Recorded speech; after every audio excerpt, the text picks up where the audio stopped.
Bienvenue à la révision de la 5e session du cycle de méditation de pleine conscience, le MBSR. Je vous invite à quelques minutes pour vous connecter à vous-même et se poser dans son corps et dans son mental. Je vous invite à fermer les yeux,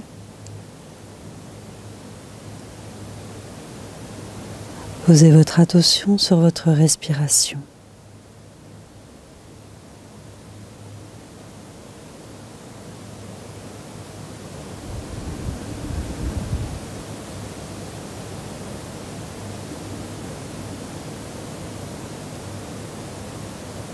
Inspirez doucement, profondément. Laissez l'air se diffuser dans tout votre corps. Et à l'expire, vous laissez faire la gravité. Relâchez votre corps, les tensions. Déposez-vous dans votre assise. Sentez vos points d'ancrage. Prenez place intérieurement.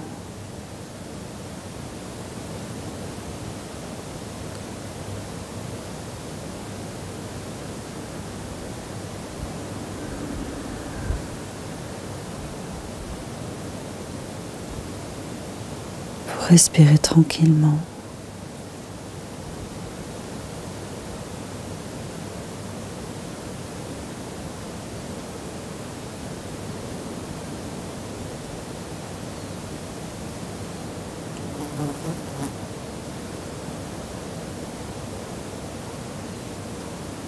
Vous êtes conscient de ce qui vous habite dans votre corps, dans vos émotions, et aussi de l'attitude de votre mental,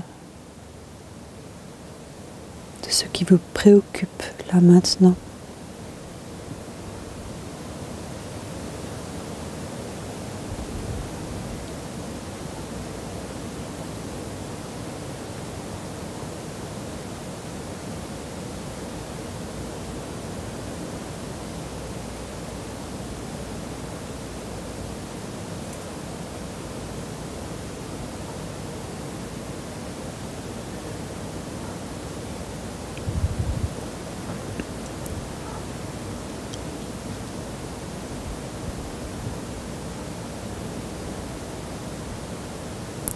Expire et sur une inspiration, vous pouvez ouvrir les yeux.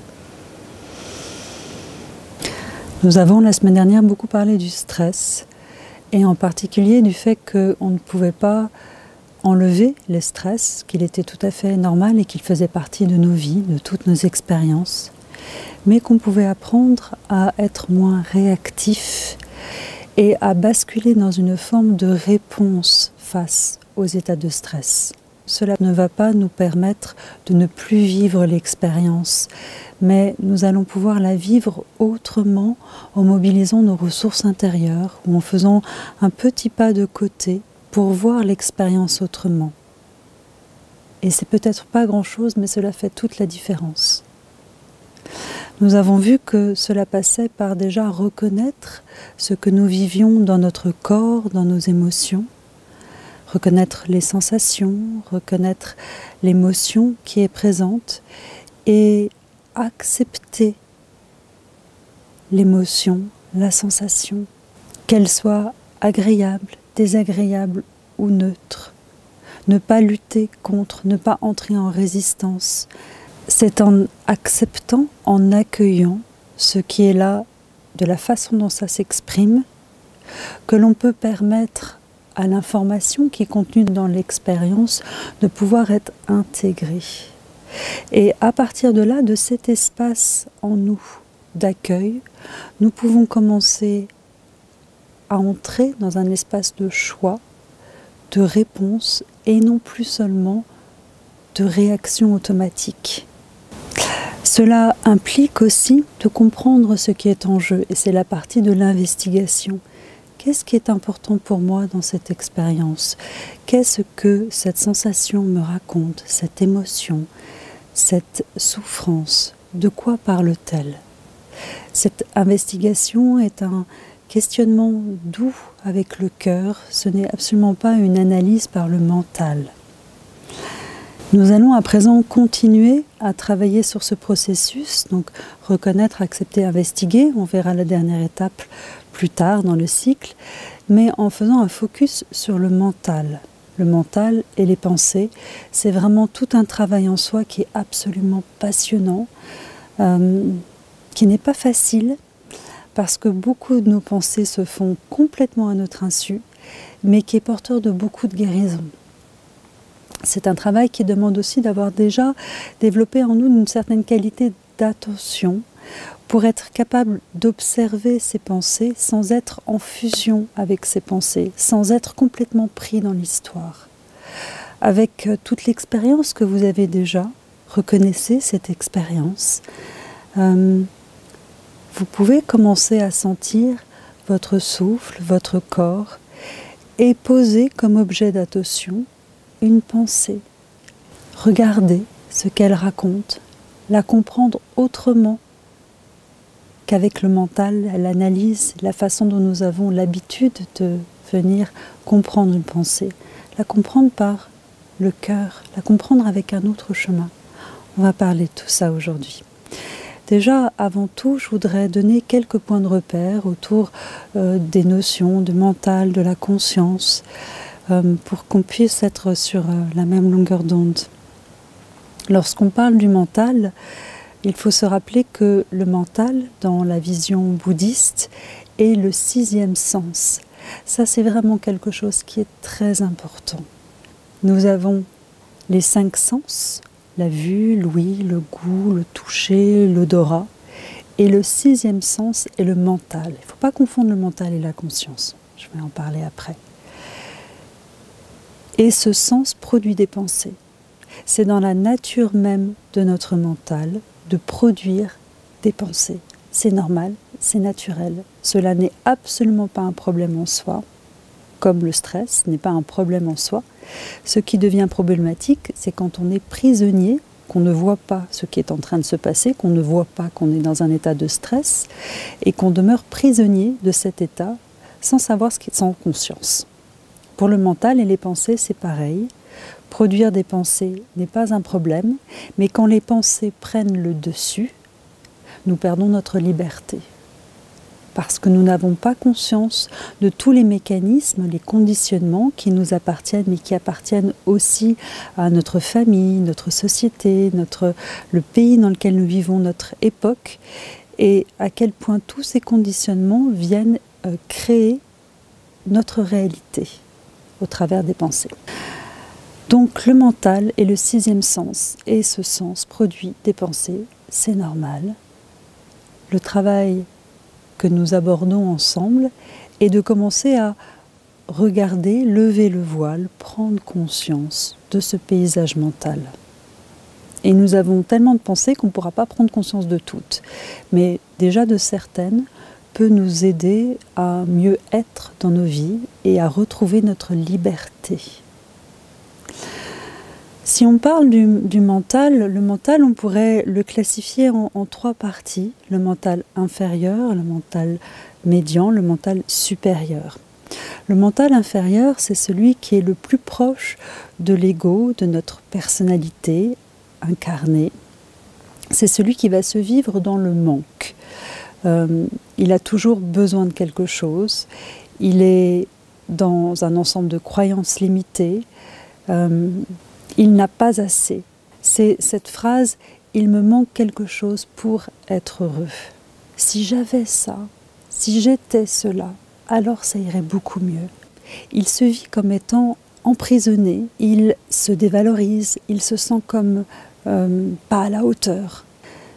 Lorsqu'on se sent dans cet état de limite, il me manque quelque chose à l'extérieur de moi pour que je puisse me sentir bien, c'est l'expression du mental inférieur. Cette partie-là de nous-mêmes, qui va être vraiment reliée à notre cerveau archaïque, à tout ce qui est de l'ordre des réponses liées à notre survie, a besoin d'aller chercher à l'extérieur, dans un domaine qui est tangible, visible, des ressources. Ne crois pas que nous ayons en nous des ressources suffisantes pour être bien là maintenant, quelle que soit l'expérience. Donc ça, c'est vraiment quelque chose qui est important à comprendre, cette forme de... Nous avons tous cette partie-là en nous, le mental inférieur, qui s'exprime dans la peur, dans le manque, dans la limite, dans « il faut, je dois, je ne peux pas faire autrement parce que », donc des croyances. Et il y a le mental supérieur qui est plus proche de la conscience, qui n'est pas libéré totalement de ses peurs, mais qui les voit.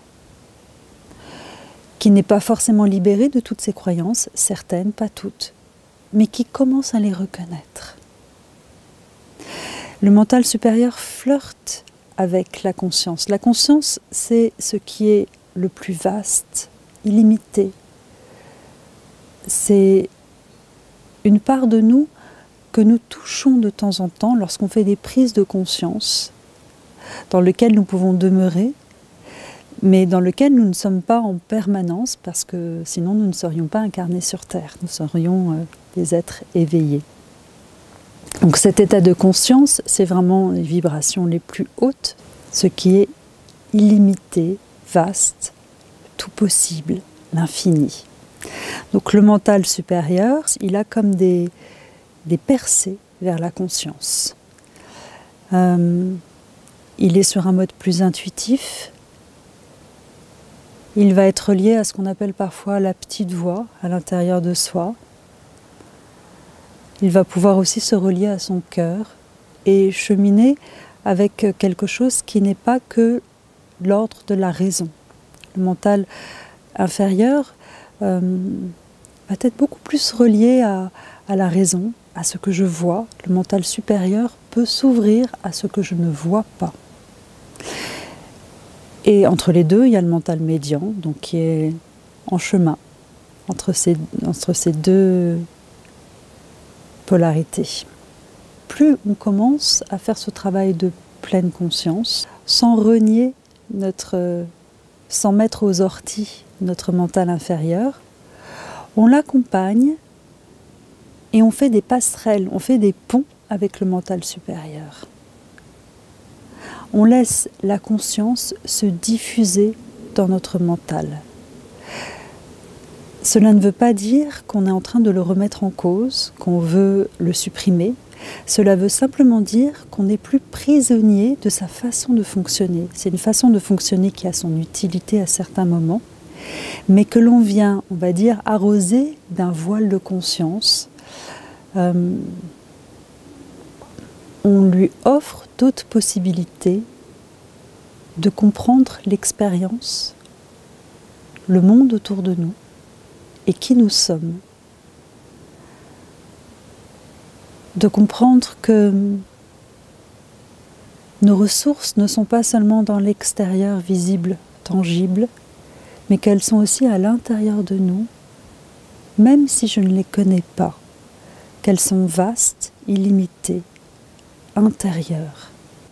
Lorsqu'on commence ce cheminement, il y a des moments où l'on vit cela, cette forme de paix profonde, de tranquillité, quelles que soient les conditions extérieures. On touche du doigt. Ce ne sont pas des états qui durent forcément très longtemps. On les goûte et on les ramène. On en a la mémoire et il y a des moments où l'on vient contacter ses ressources intérieures, où l'on est relié à son cœur, ses émotions, ses intuitions. Il y a des moments où l'on perd cette connexion, mais on l'a goûtée. Et l'on sait. Il y a ce livre de Jack Canfield, Après l'extase, la lessive, où ce moine thaïlandais, pendant quelques années, qui est revenu ensuite aux États-Unis, s'est marié, il a eu des enfants, etc., explique que le sage qui a connu des instants d'éveil, à un moment donné, il retourne dans la vie, après l'extase, la lessive. Mais que parce qu'il a connu des moments d'éveil, de prise de conscience, parce qu'il a goûté à ce tout, à cet infini, lorsqu'il redescend de sa montagne, entre guillemets, lorsqu'il retourne dans la vie active et qu'il est confronté aux mêmes difficultés que tout le monde, Sa façon d'être dans la vie est totalement différente. Parce qu'il a cette reliance à l'infini qui lui permet de répondre à l'expérience avec un autre regard, une autre perspective. Comprendre cette distinction mentale-conscience et cette structuration est aussi ce qui nous permet de comprendre l'expression « être humain ». L'humain, c'est celui qui va se vivre justement dans ses peurs, ses limitations, ses croyances. L'être, c'est celui qui va se vivre dans la conscience et l'éveil. Et nous sommes les deux.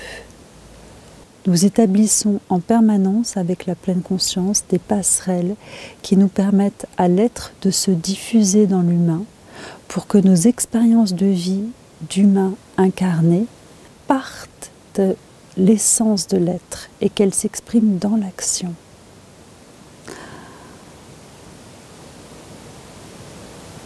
Et le travail de pleine conscience nous permet cela.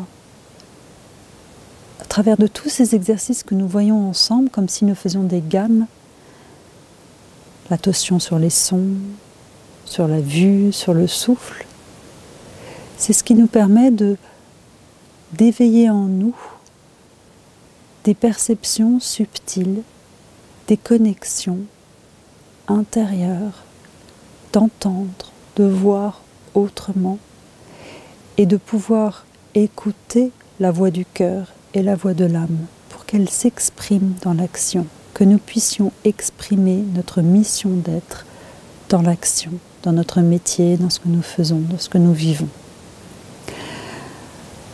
Si je reviens au mental, lorsqu'on est prisonnier de notre mental inférieur, nous vivons la peur, le manque, nous sommes limités par tout un ensemble de croyances qui nous appartiennent ou qui ne nous appartiennent pas. Et lorsque nous commençons à mettre de la conscience, à lever le voile, nous pouvons entrer dans cet espace de liberté, d'être, et répondre avec une notion de choix. Et non plus de pilote automatique, réactif et prisonnier. Comment on fait ? Cela commence par l'observation de ses pensées. Nos pensées sont ce qui va créer notre réalité extérieure. Elles sont d'une puissance incroyable et elles sont porteuses de nos guérisons comme de nos souffrances. La méditation que l'on appelle la méditation du paysage mental est justement destinée à connaître notre mental,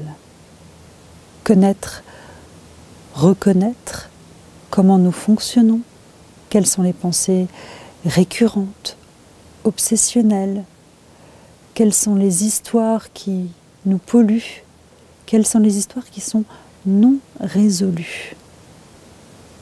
Alors il y a plusieurs façons de venir observer ces pensées. Et je vais vous proposer quelques pistes pour que vous puissiez vous repérer. On ne peut pas tout faire à chaque fois. Déjà, parfois, repérer une pensée, c'est pas mal. Et puis ensuite, on peut déjà se dire, est-ce que c'est une pensée qui est connue ?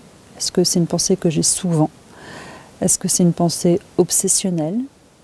Quelle est sa récurrence ? Est-ce que c'est juste lié à un événement qui vient de m'arriver et c'est une histoire en ce moment qui est très active, donc j'ai des pensées qui sont liées à cette histoire, c'est ma préoccupation du moment? Ou est-ce que c'est quelque chose qui revient souvent, qui est répétitif et qui peut même se glisser dans mon discours sans que même je me rende compte que je viens de dire quelque chose lié... On va rentrer un petit peu dans le détail. Les pensées qui sont liées à un événement actuel que nous vivons et qui nous préoccupe, c'est normal que nous ayons cette forme de focus de notre mental, de notre attention sur cet événement qui est venu générer une émotion ou une souffrance. Si nous continuons, si nous avons une récurrence, nous continuons à penser encore et encore à cet événement, nous sommes en train de créer une habitude de penser. Soit cette histoire n'est pas résolue et elle fonctionne en boucle parce qu'il y a des éléments dans cette histoire qui n'ont pas été vus, intégrés. Donc la charge émotionnelle de l'événement est encore active. Donc nous avons besoin de faire un travail d'introspection, d'aller regarder en profondeur pour pouvoir dénouer les fils de cette histoire et qu'elle se dissolve, qu'elle se transforme par elle-même.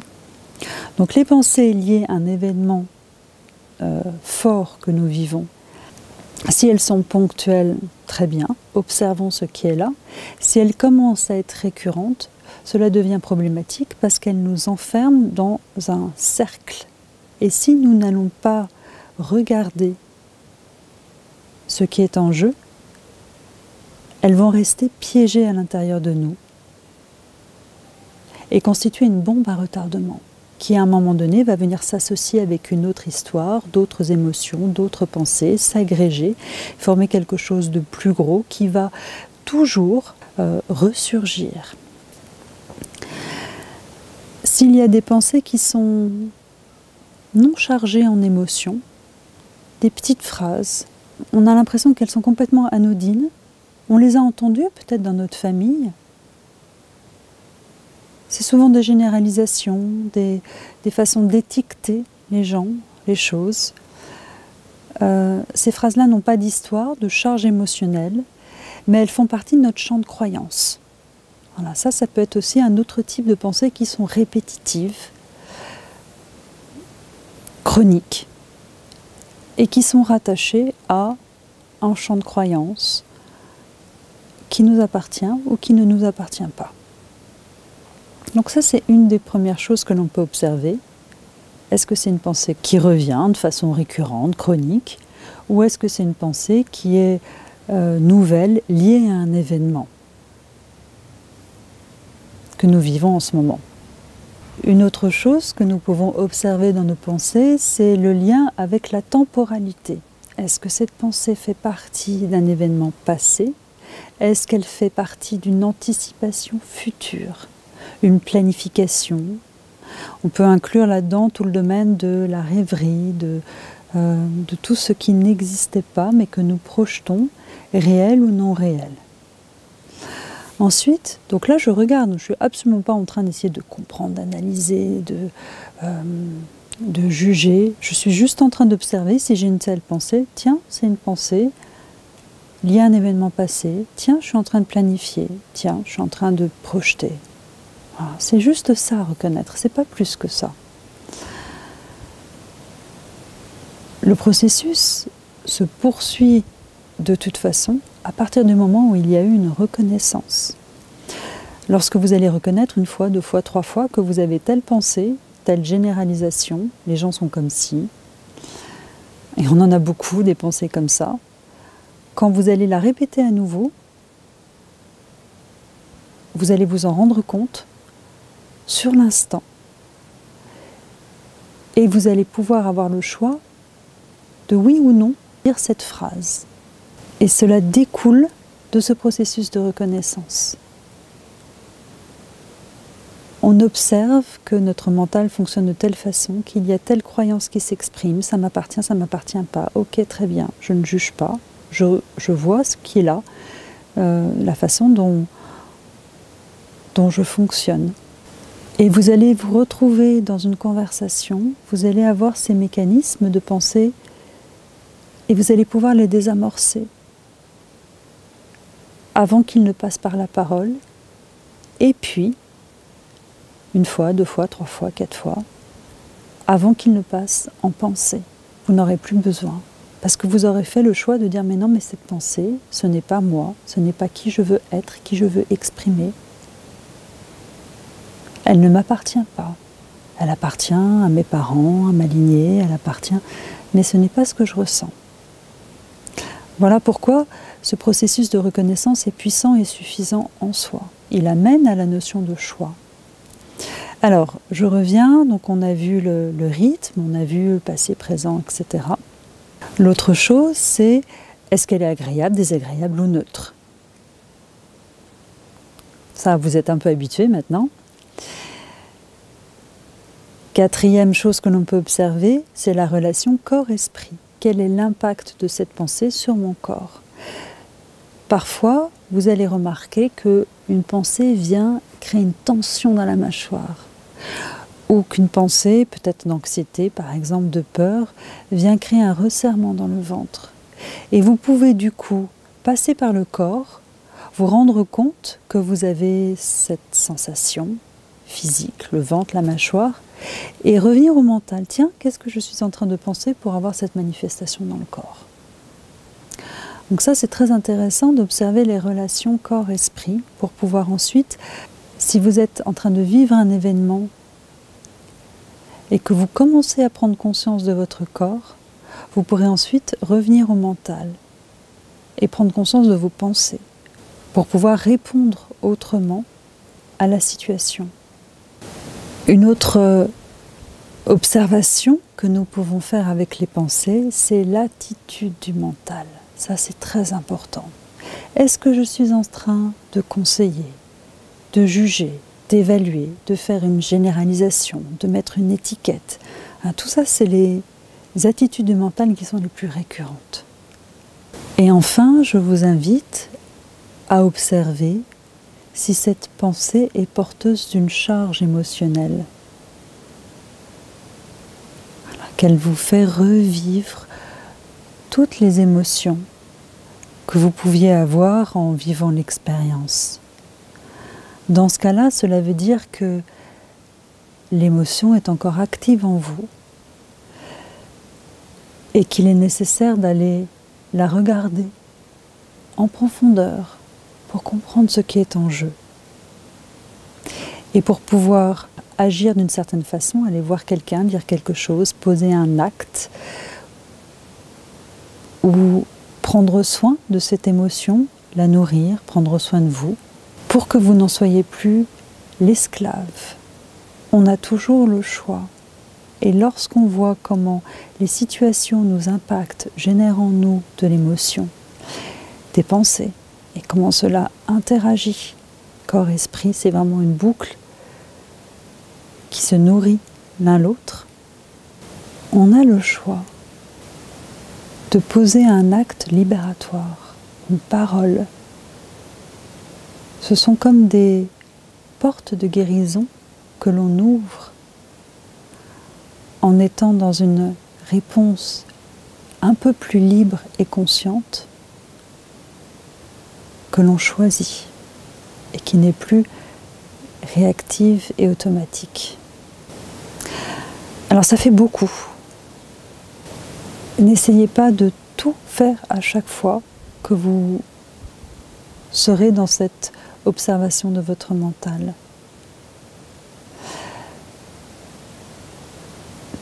Soyez très spontané. Et peut-être pouvez-vous commencer avec un élément pour que ce soit pour vous familiariser avec. Un élément qui est simple, par exemple passé, futur. Vous consacrez une méditation et à un moment donné vous aurez des pensées et vous allez pouvoir regarder cette pensée. Est-ce qu'elle fait partie du passé, du futur? Pas plus que ça. Essayez, quand vous êtes familiarisé avec cette façon d'observer, essayez d'aller chercher un autre élément d'observation. Est-ce que c'est une pensée que j'ai souvent, qui est connue? Est-ce que c'est une pensée qui est liée à une histoire qui se répète ou qui est une histoire ponctuelle? Voilà, vous rajoutez progressivement et c'est le travail d'approfondissement autour des pensées que je vous propose cette semaine. Et qui pourrait se prolonger pendant plusieurs semaines parce que c'est vraiment l'essence de notre transformation et de ce qui va permettre pour nous d'ouvrir des espaces de guérison. On commence. Dans la partie formelle, c'est autour de l'assise, mais dans la partie informelle, ce sont ces petites phrases qui se glissent et qui ne vous appartiennent pas. Alors, c'est ça que je vous invite à observer dans la partie informelle. Ce sont toutes ces croyances qui s'expriment au travers de nos paroles ou de nos pensées, que l'on n'a jamais remis en question, mais qui n'expriment peut-être pas notre vérité et qui nous sommes. ou en tous les cas, qui nous avons envie d'être. Est-ce que je choisis d'exprimer cette pensée, parole, ou pas? Je vous remercie pour votre attention. Je reste à votre écoute. Si vous avez des questions, n'hésitez pas, écrivez-moi. Je vous souhaite une belle semaine. Merci.